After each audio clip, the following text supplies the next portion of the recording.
नमस्कार. आज आपण बनवणार आहोत अगदी घरच्या घरी मार्केट सारखा कलाकंद आणि तेही अगदी कमीत कमी साहित्यात आणि अगदी कमीत कमी वेळात. हे बघा,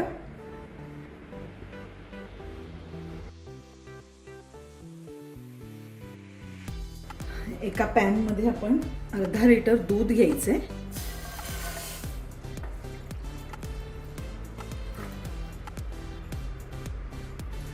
आता हे दूध आपल्याला थोडंसं आटेपर्यंत ढवळत राहायचे.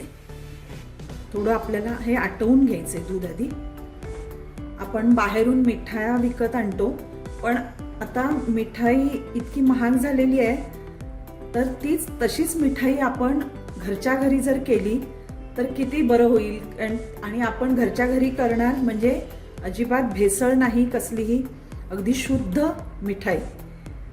तर त्यासाठी आज मी तुम्हाला हा एक प्रकार अगदी सोपा आहे, करायलाही सोपा आणि अगदी 2-3 साधनांमध्ये हे साहित्यात होतो, अगदी झटपट होतो आणि अतिशय टेस्टी आहे. आता हे बघा, दूध उकळायला लागलंय. हे आपल्याला आता थोडं आटवून घ्यायचंय. हे आहे कलाकंद. अगदी थोड्याशा साहित्यात सुद्धा आपण घरच्या घरी बनवू शकतो. एखाद्या समारंभाला किंवा कोण पाहुणे येणार असतील तर आपल्याला काही गोड बनवायचं असेल तर हे अगदी पटकन होऊ शकतं. तुम्ही जर माझ्या चॅनलला सबस्क्राईब केलं नसेल तर सबस्क्राईब करा. मी तुम्हाला अशा वेगवेगळ्या प्रकारच्या रेसिपीज दाखवत जाईन.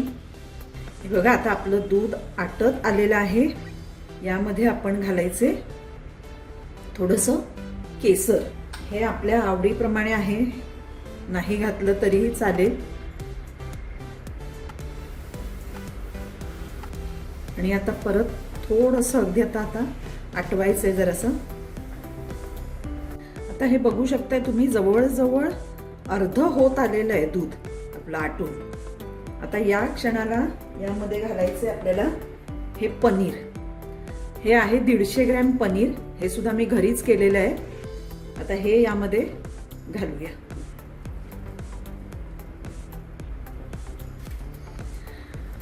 आता हे व्यवस्थित सगळं मिक्स करायचंय आणि हे आटेपर्यंत आपल्याला हे चांगलं ढवळत राहायचंय. हे व्यवस्थित सगळं सुकलं पाहिजे.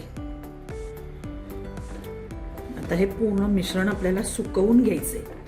आहे की नाही, अगदी झटपट आणि सोपी रेसिपी. याला फार काही लागत नाही, जे आपल्या घरातच असतं. दूध असतं, दुधापासून आपण पनीर सुद्धा घरच्या घरीच बनवू शकतो. त्यामुळे अगदी झटपट होते ही मिठाई आणि अगदी शुद्ध प्युअर. बाहेरून आपण ज्या मिठाई आणतो त्यात भेसळ असू शकते, पण ही मिठाई आपण घरच्या घरी केल्यामुळे अगदी शुद्ध अशी असते आणि हायजेनिक असते. नक्की बनवून बघा. कशी झाली आहे ते मला कमेंट सेक्शनमध्ये कळवा आणि माझ्या चॅनलला सबस्क्राईब करायला विसरू नका. आता हे बघा, हे आटत आलेलं आहे. यामध्ये आता आपण साखर घालायची आहे. ही 4 छोटे चमचे साखर आहे. ह्याच्यापेक्षा जास्त घालायची नाही आहे आपल्याला साखर. तर हे परत असं ढवळून घ्यायचंय व्यवस्थित. साखरेला पाणी सुटलंय. हे सगळं आता व्यवस्थित सुकेपर्यंत आपल्याला ढवळत राहायचंय. त्यात आता थोडीशी वेलची पावडर घालूया.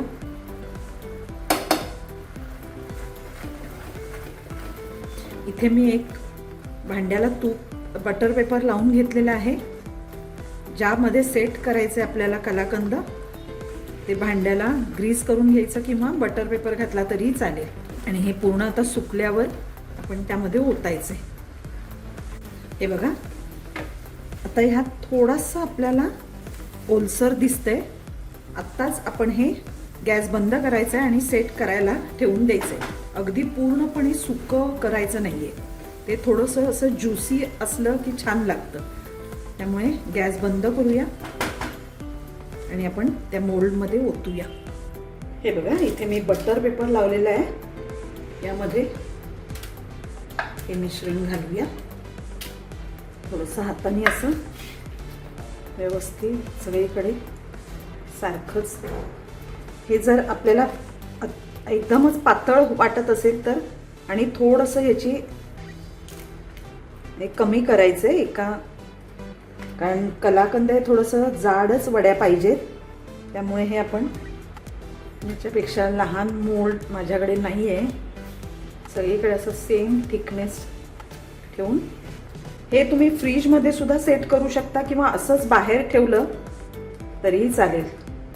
पंख्याखाली ठेवलं तरी 1 तासाभरात ते व्यवस्थित सेट होतं. आता यावर आपण ड्रायफ्रूट्स घालूया.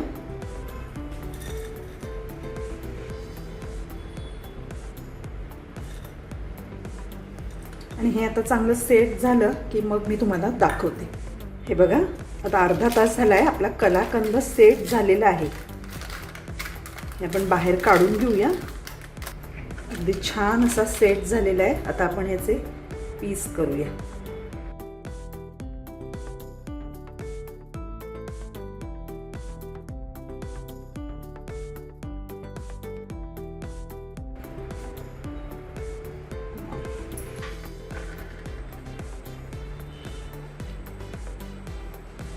मस्त अशा वड्या पडलेल्या आहेत.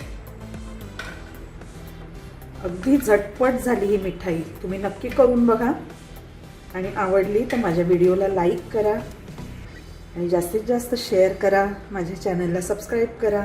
थँक्यू. हे बघा, मी तुम्हाला एक तोडून दाखवते. अगदी छान अशी दाणेदार आपला कलाकंद तयार झालेला आहे. तुम्ही बघू शकताय.